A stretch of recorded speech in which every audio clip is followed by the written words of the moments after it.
This morning's reading is Psalm 14, verses 1 through 7. The fool says in his heart, "There is no God." They are corrupt and they do abominable deeds. There is none that does good. The Lord looks down from heaven upon the children of men to see if there are any that act wisely, that seek after God. They have all gone astray. They are all alike corrupt.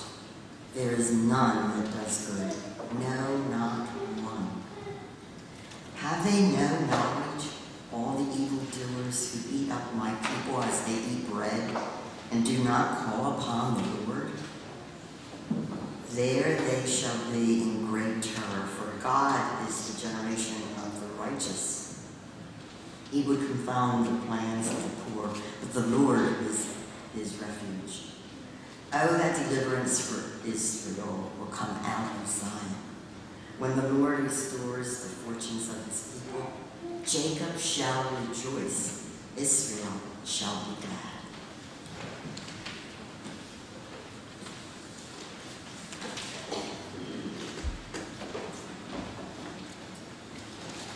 Our second reading for today comes from the book of Ephesians chapter 4, verses 1 through 16. It sometimes helps us to get a little bit of context when we read. And so I'm just going to read briefly the two verses that show up before our passage. Now to him who by the power at work within us is able to accomplish abundantly far more than all we can ask or imagine, to him be the glory in the church and in Christ Jesus to all generations, forever and ever. Amen. That sounds like a benediction, because it is a benediction. And when we see a benediction that shows up in the middle of the book, that tells us that something is going on, right? This is a transition. And in the book of Ephesians, this is a transition from sort of the theory, the sort of general things that the author of Ephesians, whether it be Paul or one of Paul's students or somebody else, is telling us into the practicality of what it is. So Paul is spending the first half of Ephesians talking about the new humanity that is created and united in Christ. And now it's time to talk about what that means. So listen now to Ephesians chapter 4, verses 1 through 16. I, therefore, the prisoner in the Lord, beg you to lead a life worthy of the calling to which you have been called, with all humility and gentleness, with patience, bearing with one another in love, making every effort to maintain the unity of the Spirit and the bond of peace. There is one body and one Spirit, just as you are called to the one hope of your calling, one Lord, one faith, one baptism, one God and Father of all, who is above all and through all and in all. But each of us was given grace according to the measure of Christ's gift. Therefore it is said, when he ascended on high, he made captivity itself a captive. He gave gifts to his people. When it says he ascended, what does it mean but that he had also descended into the lower parts of the earth? He who descended is the same one who ascended far above all the heavens, so that he might fill all things. The gifts he gave, with it some would be apostles, some prophets, some evangelists, some pastors and teachers, to equip the saints for the work of ministry, for building up the body of Christ, until all of us come to the unity of the faith and of the knowledge of the Son of God, to maturity, to the measure of the full stature of Christ. We must no longer be children, tossed to and fro and blown about by every wind of doctrine, by people's trickery, by their craftiness and deceitful scheming. But speaking the truth in love, we must grow up in every way into him who is the head, into Christ, from whom the whole body, joined and knit together by every ligament with which it is equipped, as each part is working properly, promotes the body's growth and building itself up in love. This is the word of the Lord.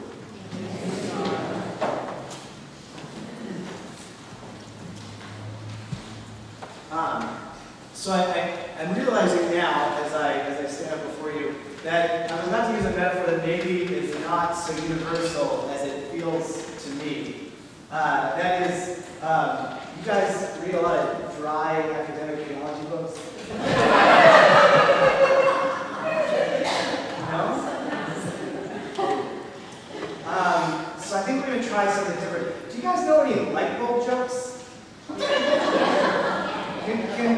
somebody tell me a light bulb joke?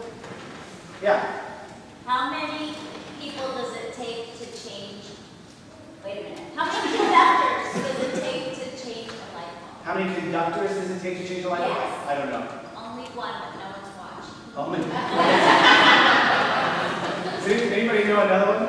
Third? How many therapists does it take to change a light bulb? I don't know. One, but they have to really want to change. Jeff? How many college football players does it take to screw in a light bulb? I don't know. One, but he gets 3 credits for it.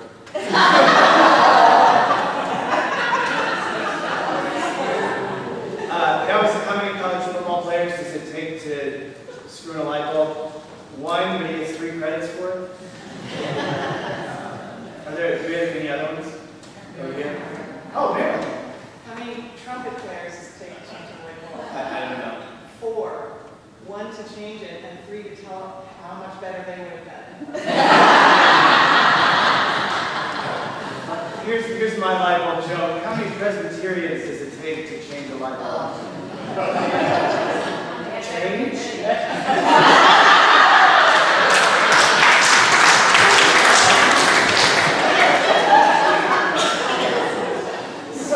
So light bulb jokes point out that there are different perspectives, right, that we all bring to problems. There are sort of ways that we approach a problem, and it's about sort of where we come from and who we are and what our sort of pattern of training and experience is, right? But we all have a perspective. Now here's my awful dry metaphor. So I do read academic, dry theology books, and one of the things that shows up very frequently are these long introductions about the influence of post-colonial discourse on ritual history in the Ivory Tower.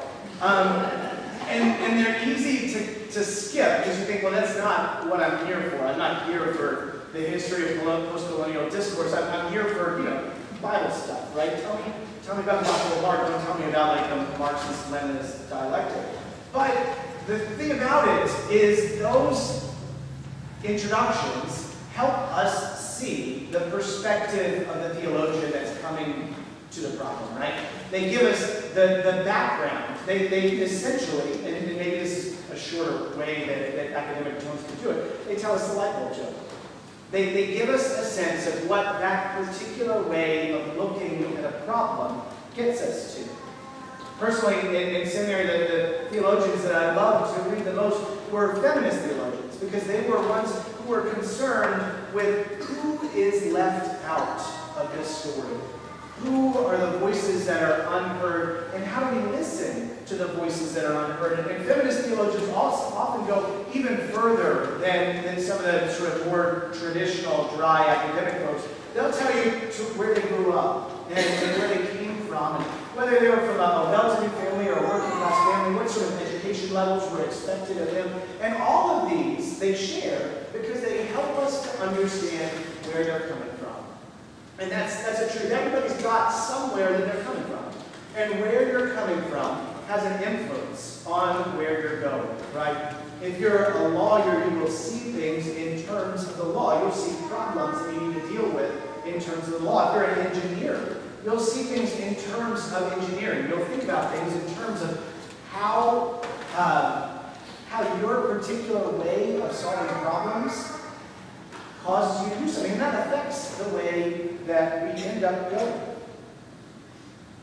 Everybody's got a distinct view, a unique view that's made of our employment and our history and our family and who we are and how society treats us and what we have and what we don't have.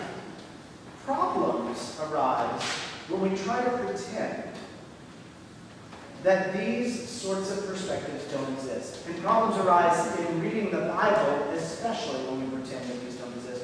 Which is why all of these big academic tomes have these 70-page introductions, because they help you to see where are the places that this person has vision and where are the places that this person has blind spots. Light bulb jokes help us sort of joke about our blind spots, right? I made a joke about Presbyterians, we don't believe in change. But it's not at all true. But it reflects maybe a tendency that we have to be a little bit uncomfortable with change, to be a little bit slower about change. It helps us point out a blind spot that exists within sort of Presbyterian thought. When people claim that they have an unbiased understanding, an unbiased version of the truth, or a neutral reading of the Bible, what they're really saying is that they just don't know, or maybe they don't want us to know, how their biases are shaping where they're going. Because anytime you look at the world, you have to look at it through the eyeballs that you have. And that's a huge effect on the way that people read the Bible in history. This has always been true. During the settlement of the Old West, white settlers looked in the Bible and they saw the story of Joshua and the Israelites coming into the land of Canaan, and that God had given them this land, and it was theirs to take, and whoever was on it was theirs to dispossess. Native American Christians did not read the Bible. Right? The way, the situation that they were in caused them to look at the Bible in a different way. I have been told the story of Abraham and Isaac and Sarah over and over again in my life, but I didn't get the whole picture until I started reading African American womanist theologians who identify more with Hagar than they do with Sarah. See, Hagar is a slave woman who is raped by her master and forced to bear a child, and then cast out from the household.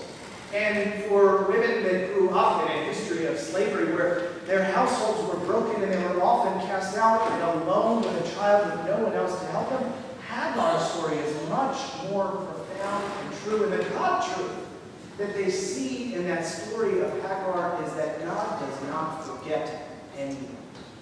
And that often God's presence in the world is one who makes a way where there is no way. Just in case we don't remember the story of Hagar so well, Hagar drops her baby Ishmael by a bush and she goes off a stone's throw away because she doesn't want to watch him die. And then her eyes are opened and she finds a well. She finds not a well, a spring of water, and she's able to provide for her family. And so people reading that story, at least growing up, Hagar was kind of a footnote. She was not the focus. This was about God's people. It wasn't about Hagar. But these womanist theologians have opened me up to see that God works not just for those people who are on the inside, who fit into the community, who are in the household of God, but for everyone. And that God's way of working is to make a way when there is no way. Open a window and the doors are shut. To read the Bible with only one perspective is only to get part of the story. There's no one right way to look at the Bible that's going to make everything clear and right and everybody else wrong. In spite of how much we might want that to be true, it's not.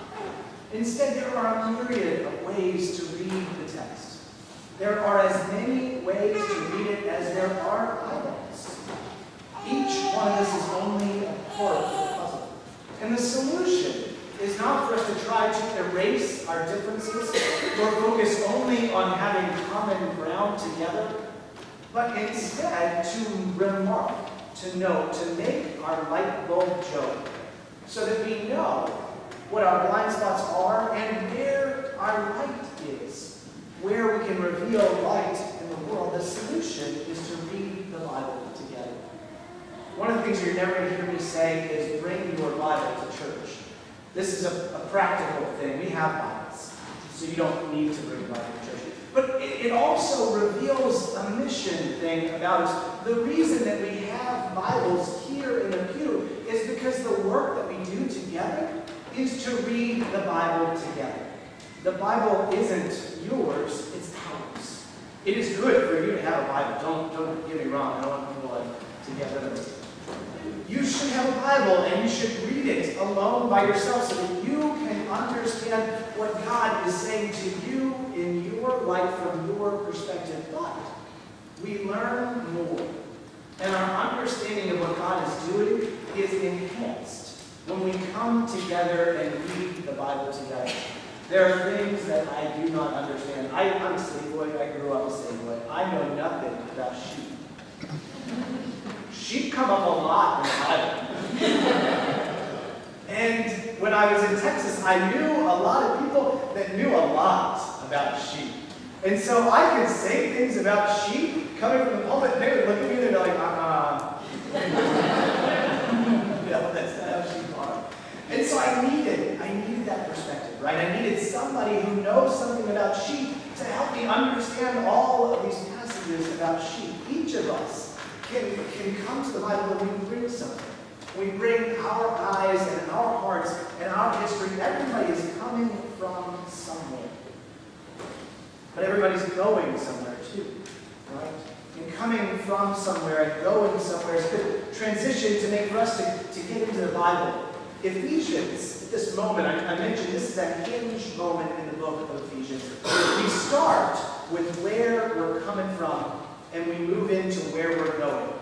So Ephesians has been building up on this idea that something new is happening in Christ, that Christ is building a new humanity, and that humanity is united. We talked last week about how the dividing walls have been torn down, that Christ is our peace. Christ is the one who unites us into one, makes us near and us far, all into one. Now we get to see the vision of what that unity looks like. And for Ephesians, the unity does not look like sameness. It does not look like everybody sees things the exact same way.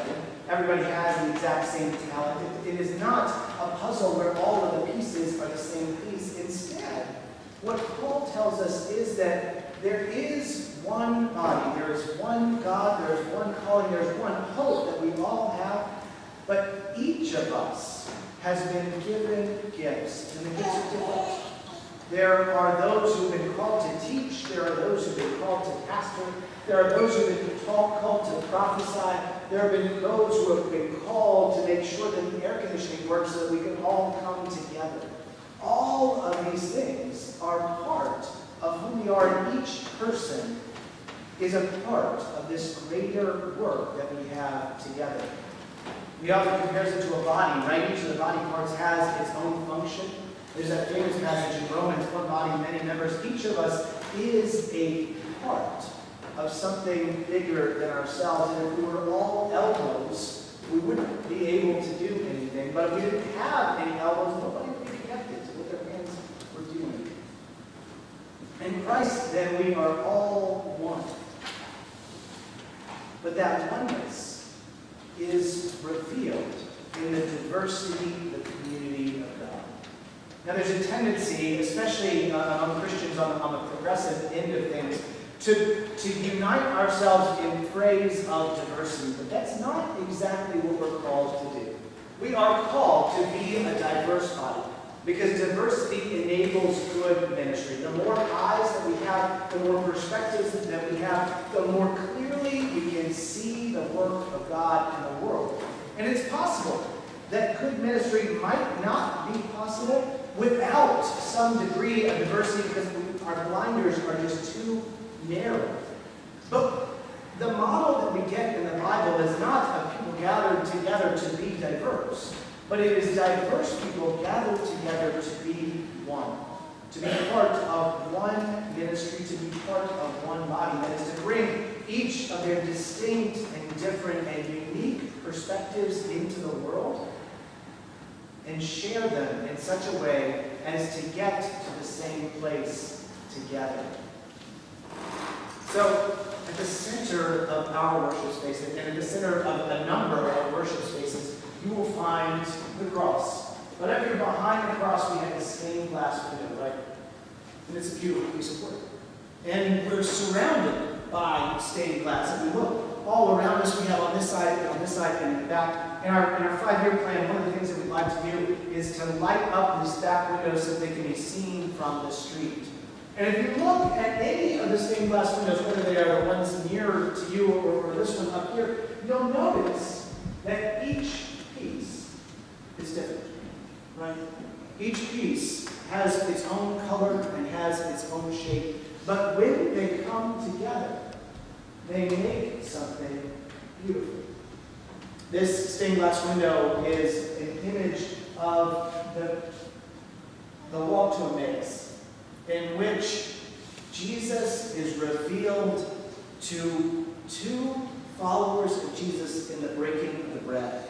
That is in the moment that they come together to share with one another. That is where Jesus is revealed.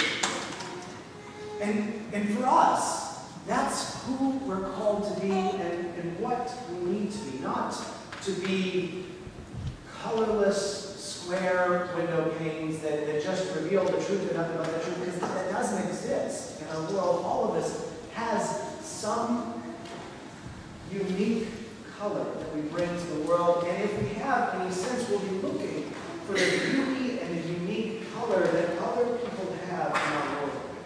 And if you see any of the things that you do, you know we depend on that diversity within our congregation to make things happen. We have people who are good organizers, and thank God, because I'm not. And we need people who are good organizers. We have people who are great teachers, and they help us to learn. We have people who are great energizers, and they help us get moving. We have people who have vision and passion, and we have people who are ready to work and to serve and to help. We have people whose job it is, or who see their calling as people who make things happen for other people, who make things possible for the rest of the congregation. Everything that we do requires a stained glass window of people that bring their own unique shape and color and talents. And when we do that, we can together see the whole picture. Everybody comes from somewhere. Everybody has a perspective. We all have our problems putting light bulbs in. But if we come together, and if we listen to each other and truly allow ourselves to be transformed by the perspective that other people bring, then all of us together will reveal the light of Jesus. And will be an image of God's love in the world. Each little piece of us bending the light in just the right way so that we might all see and be one together in the love of Christ. In the name of the Father, and of the Son, and of the